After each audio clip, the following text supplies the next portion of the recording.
terkasih dalam Tuhan Yesus Kristus, saatnya kita akan mendengar dan merenungkan firman Tuhan. Mari bersama kita persiapkan hati dan pikiran kita untuk mendengar firman Tuhan. Kita berdoa. Ya Yesus Tuhan kami bersyukur kepadamu. Tuhan memberkati kami sehingga kami boleh berkumpul bersama-sama kembali di rumah Tuhan untuk beribadah sebagai keluarga besar jemaat GBI Hidup Kamar. Tuhan kiranya memberkati kami semua, terkhusus melalui firman-Mu yang akan kami baca dan renungkan bersama-sama. Biarlah firman itu menguatkan kami dan terus meyakinkan kami menjalani kehidupan seturut dengan kehendak Tuhan. Berfirmanlah Tuhan, kami siap mendengarkannya. Amin. Saya undang umat berdiri. Mari kita buka bagian Alkitab kita dari kitab Hosea pasal yang ke-11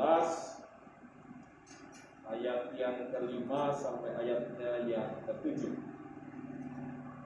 Firman Tuhan di dalam kitab Hosea pasal yang ke-11 ayat 5 sampai 7 menyatakan, mereka harus kembali ke tanah Mesir, dan Asyur akan menjadi raja mereka, sebab mereka menolak untuk bertobat. Pedang akan mengamuk di kota-kota mereka, akan memusnahkan palang-palang pintu mereka, dan akan memakan mereka di benteng-benteng mereka. Umatku betah dalam membelakangi aku. Mereka memanggil kepada Baal dan berhenti meninggikan nama. Demikianlah pembacaan Alkitab. Yang berbahagia setiap kita yang memelihara firman Tuhan dalam setiap langkah hidup kita. Terpujilah Yesus Kristus. Haleluya. Haleluya, haleluya, haleluya. Silakan duduk kembali Bapak Ibu. Bapak Ibu yang terkasih, di sini yang jemaat yang hadir, adakah yang gemar mendengar musik dangdut? Ada nggak penggemar musik dangdut di sini? Ada ya? Pak Mone, yang lain? Pak Jen, ya. Kalau penggemar musik dangdut itu pasti kenal sosok yang terkenal dengan sebutan Raja Dangdut, yang namanya Rhoma Irama, ya. Salah satu lagu dari antara, mungkin kalau dihitung lagunya Rhoma Irama ini ribuan, gitu ya. Salah satu lagu itu ada judulnya Haram. Bukan judulnya jadi haram, tetapi memang judul lagunya itu Haram. Ada yang pernah dengar lagu itu? Ada yang tahu lagunya? Jangan malu-malu kalau tahu ya. Lagunya itu bilang seperti ini. Mengapa berduri itu haram? Gitu kan? Ya, biar kita tahu ya. Di bagian refnya dia katakan, kenapa semua yang enak-enak itu diharamkan? Kenapa semua yang asik-asik itu yang dilarang? Itu kalimat lagunya bilang begitu. Jadi artinya bahwa dari lagu itu saya belajar ada pesan sebenarnya yang penting, yang memang boleh dikatakan sesuai dengan kondisi kehidupan manusia, yaitu bahwa yang namanya perbuatan dosa itu mengenakan dan mengasihkan. Kan tadi dikatakan kan, semua yang enak-enak diharamkan, semua yang asik-asik dilarang. Artinya bahwa perbuatan dosa, kembali saya katakan, perbuatan dosa itu mengenakan dan mengasihkan. Setuju nggak Bapak Ibu kalau saya bilang begitu? Artinya perbuatan dosa itu enak, perbuatan dosa itu nyaman. Ini ada gambaran beberapa dari lagu itu, ada beberapa hal yang digambarkan. Ada paling tidak ada 4 perbuatan yang disebutkan sebagai perbuatan yang ya dikategorikan mungkin dosa begitu, yaitu minum minuman keras, kemudian berzina, kemudian berjudi, kemudian mencuri. Itu menurut lagu itu saja. Nah, kalau kita kemudian menghitung, kemudian mencoba mengingat-ingat apa saja perbuatan dosa itu pasti banyak. Dan memang semua itu kayaknya memang menyenangkan, mengasihkan. Buat orang yang suka minum minuman keras kan, kalau nggak minum minuman keras susah kan? Bahkan bisa tiap hari dia harus minum. Kalau nggak pusing, sama seperti kita mungkin sudah kecanduan kopi kan begitu juga ya. Kalau sudah biasa ngopi, nggak ngopi bisa pusing juga. Ya demikian juga minum minuman keras. Apalagi kemudian seringkali kalau minum minuman keras, ya tujuannya bukan untuk hanya menghangatkan badan sesuai dengan tujuan dari pembuatan minuman itu, tetapi digunakan sampai mabuk-mabukan. Kemudian mabuk-mabukan mengganggu ketertiban orang lain, mengganggu ketertiban umum. Kemudian berzina juga dikatakan sebagai sesuatu perbuatan yang menyenangkan, mengasihkan. Kemudian dikatakan berjudi juga seperti itu. Saya ingat dulu ada teman saya tuh dari kuliah tuh senangnya judi bola, taruhan. Jadi itu mulai dari kecil sampai dia besar, nilainya itu dia lakukan semua, sampai akhirnya habis-habisan, sampai berhutang. Tetapi itu dikatakan menyenangkan. Buat orang yang senang itu jadi menyenangkan, sehingga kemudian dia lakukan terus. Demikian juga mencuri. Orang kalau sudah biasa mencuri juga kan seperti itu. Bukan hanya mencuri dalam kategori yang kecil seperti pencurian barang-barang, tapi juga pencurian uang dalam bentuk korupsi juga menyenangkan buat orang yang melakukannya. Oh, dapat uang banyak, dapat barang sesuatu yang baru buat saya bisa saya jual, buat saya mungkin alasannya memenuhi kebutuhan hidup saya. Bahkan saya pernah dengar ada yang dulu di salah satu gereja ada kasus, ya mohon maaf, ada majelis yang suka ngambil uang persembahan. Jadi caranya itu macam-macam. Pinter, kalau orang sudah niat itu kan jadi pinter ya. Jadi dia kadang-kadang dijatuhkan uangnya, ditaruh, ditutupi sepatunya. Kadang-kadang juga dia buka amplop nggak dikeluarkan, amplopnya sudah dimasukkan di tempat sampah, nanti selesai diambil di tempat sampah, macam-macam. Nah ada yang ketahuan kemudian bilang, wah Pak Pendeta ini adalah berkat Tuhan buat saya. Jadi dia merasa mencuri itu sebagai sebuah cara Tuhan memberkati dia. Ini pemahaman yang dilakukan. Nah, artinya ada hal seperti itu. Belum lagi dalam kehidupan kita sehari-hari mungkin kita kalau ditanya minum minuman keras, berzina, berjudi, mencuri, korupsi, kita nggak lakukan. Tapi juga ada hal-hal yang sebenarnya secara tidak kita sadari membuat kita juga tergolong sebagai orang yang berbuat dosa. Misalnya, Bapak Ibu kalau sudah senangnya ngomongin orang, gosipin orang itu kan itu dosa nggak ya? Apalagi ngomongin atau cari kesalahan orang, gitu kan? Itu kan kadang-kadang kita lakukan itu, toh. Saya harus jujur, saya sih gak sering kali membicarakan orang, gitu. Dan itu biasa buat kita kadang-kadang tanpa kita sadari kita lakukan itu, padahal itu nggak baik, nggak benar, gitu ya. Lebih bagus kalau kita ngomongin orang, ya ngomong langsung lah di depannya, jangan di belakangnya, toh. Sehingga kemudian kita bisa dapat informasi yang benar, jangan kemudian ada informasi kita dengar, oh ya biasanya kan begitu. Ada informasi ditambahin, makanya gosip itu kan ada kepanjangannya, gosip makin sip, ditambah bumbunya kan tambah asik. Oh ibu ini seperti ini loh, dia ini begini loh. Oh yang satu bilang, oh iya saya pernah lihat begini begitu. Nah tambah lagi banyak.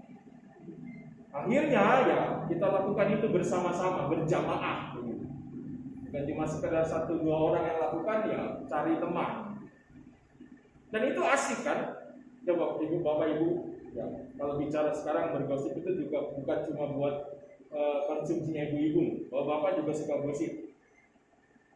Kalau kita bicara ngobrolin orang, enak nggak?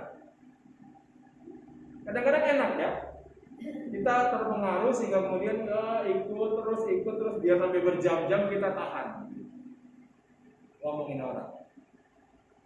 artinya kita berbuat yang tidak baik. Nah, artinya di situ kita lihat bahwa memang kembali kesimpulan yang tadi saya katakan dari lagu menyanyikan Rhoma Irama tadi, ya betul bahwa memang perbuatan dosa itu mengenakan, mengasihkan, sehingga kesimpulan yang kedua sulit untuk kemudian ditinggalkan. Kalau orang Jawa bilang kulino begitu ya, orang sudah terbiasa kan susah meninggalkannya toh. Orang kalau sudah biasa minum minuman keras tadi susah meninggalkannya. Orang yang sudah biasa berzina juga susah meninggalkannya. Orang yang biasa berjudi juga susah. Mencuri juga seperti itu. Korupsi juga begitu. Sehingga angka korupsi di negara ini bukan semakin kecil, tapi terus bertambah atau mungkin angkanya bertahan. Orang yang juga sukanya ngomongin orang juga akan terus melakukan itu. Susah meninggalkannya. Jadi perbuatan dosa itu susah ditinggalkan. Karena tadi mengenakan dan mengasihkan. Nah, belajar dari firman Tuhan malam hari ini, hal itu juga yang dilakukan oleh bangsa Israel. Orang Israel itu digambarkan di sini sebagai bangsa yang melakukan kejahatan di mata Tuhan. Dan itu dilakukan berulang-ulang kali. Bapak Ibu ingat waktu hari Minggu yang lalu, kita diingatkan lewat juga pembacaan firman Tuhan dari kitab Hosea ini tentang pesan pertobatan buat bangsa Israel. Supaya mereka berbalik kepada Tuhan, mengenal Tuhan lebih dalam lagi. Tapi apa yang terjadi? Kita lihat apa yang dikatakan firman Tuhan di ayatnya yang kelima, dikatakan mereka menolak untuk bertobat. Ini kan luar biasa ya.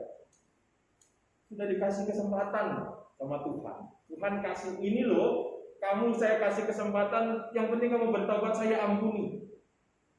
Itu ditolak oleh orang Israel. Kenapa? Karena mereka merasa yang mereka lakukan itu menyenangkan mereka, mengasihkan buat mereka, sehingga mereka sulit untuk mengubah itu semua. Jadi mereka menolak tawaran Tuhan, tawaran pertobatan. Bahkan dikatakan di dalam ayat yang ke-7, umatku betah membelakangi aku. Kalau kata betah itu kan ya kita tahu kan, betah itu ya sudah susah untuk pindah kan, susah untuk berubah, karena sudah betah. Membelakangi aku artinya tidak lagi menghadap Tuhan, tidak lagi kemudian mengandalkan Tuhan, tetapi sebaliknya mereka dikatakan di sini memanggil kepada Baal dan berhenti meninggalkan nama Tuhan. Jadi mereka sudah terbiasa hidup jauh dari Tuhan. Mereka sudah terbiasa mengikuti ritual-ritual bangsa-bangsa di sekeliling mereka dengan menyembah Baal, menyembah berhala.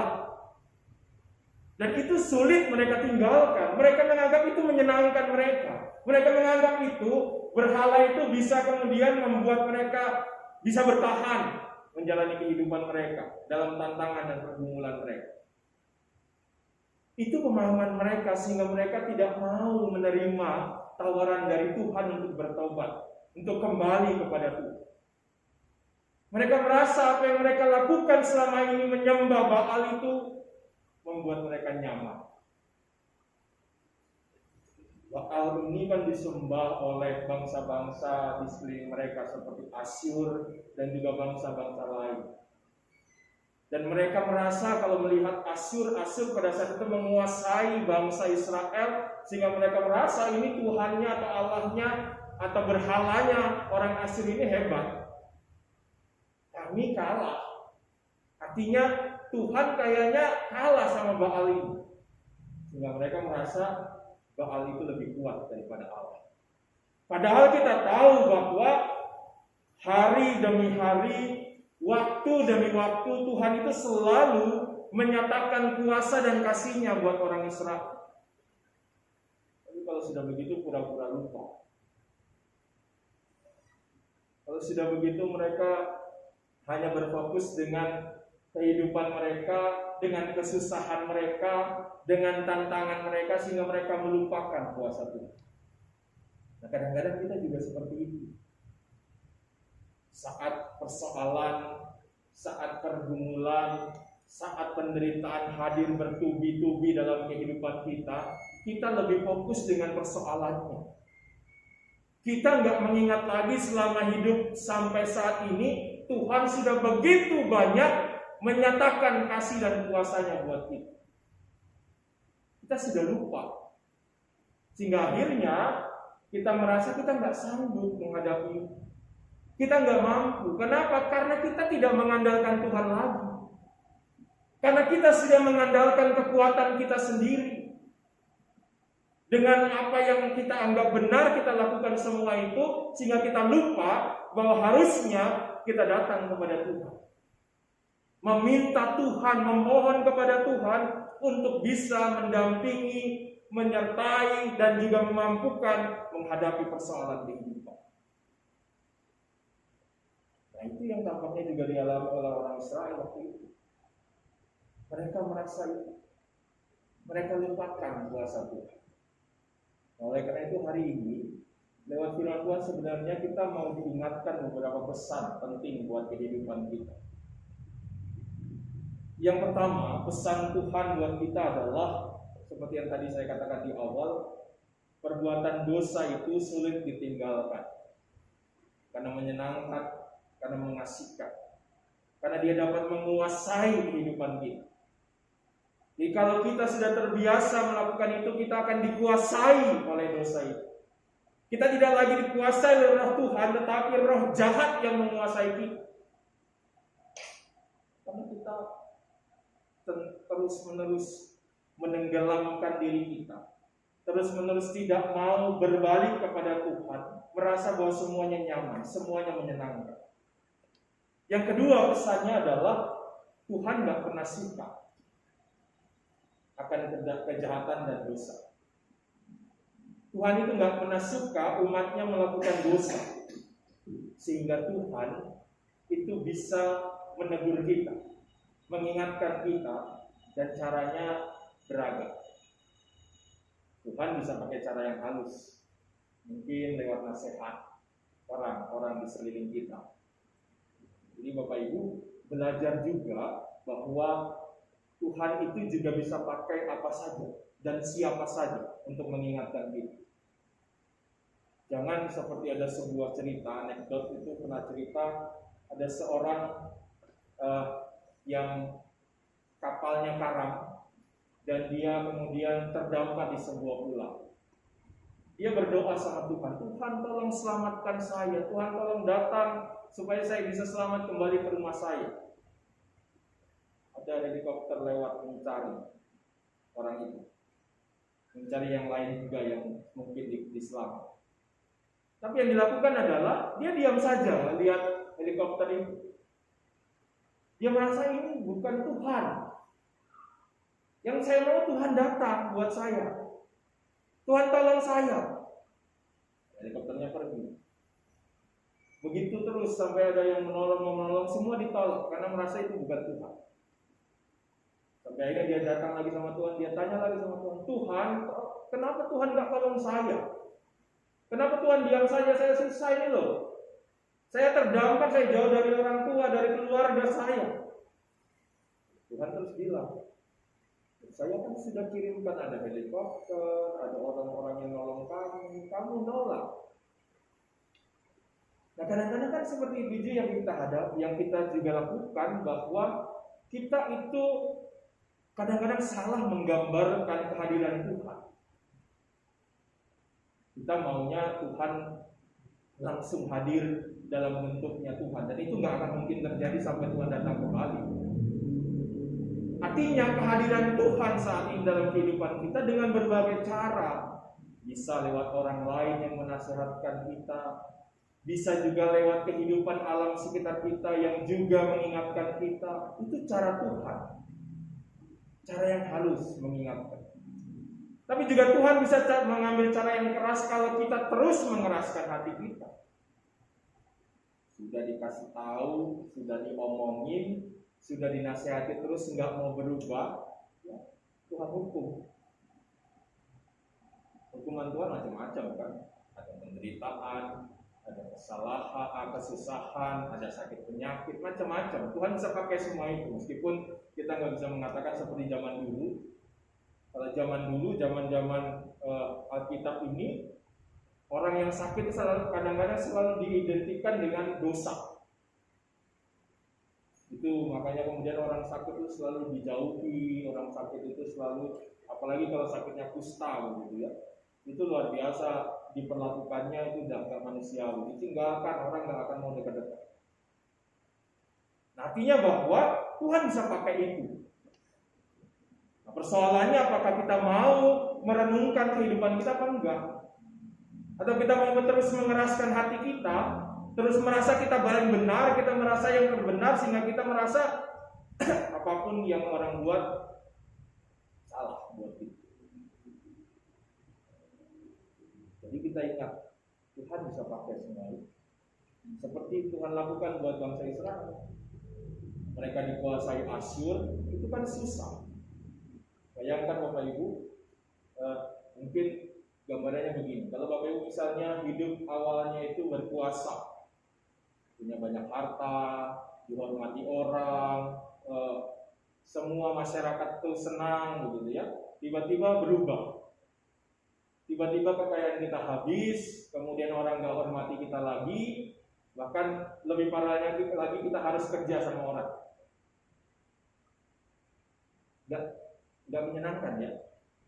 Sudah terbiasa hidup senang, tiba-tiba harus susah. Nah, itu yang terjadi kepada orang Israel. Biasa merasa saya umat pilihan Tuhan. Saya diberkati, saya berkuasa, saya bisa mengalahkan orang-orang Filistin. Saya bisa menguasai tanah Kanaan. Tiba-tiba Tuhan kemudian izinkan bangsa Asyur menguasai mereka. Kan perasaannya gimana?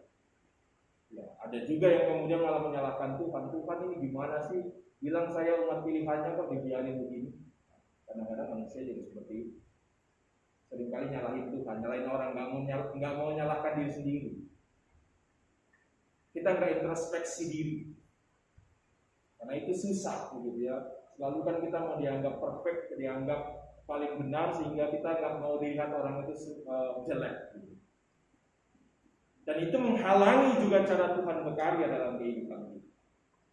Nah, yang ketiga, pesannya buat kita adalah kalau kita sudah tahu betapa sulitnya keluar dari dosa, yang harus kita lakukan adalah tentunya menghindarkan diri kita dari dosa.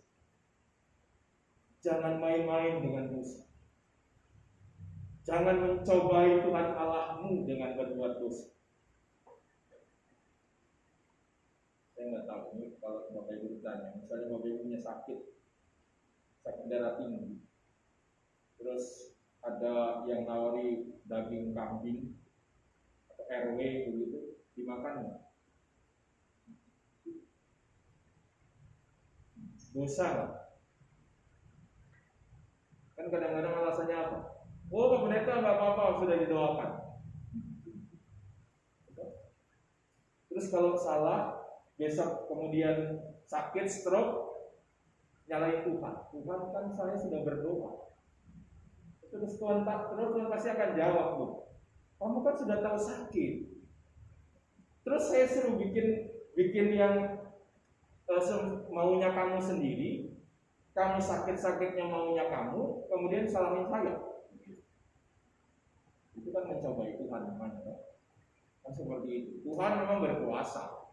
Tapi jangan pernah juga kemudian kita mempermainkan kuasa Tuhan. Menganggap kita bisa atur Tuhan.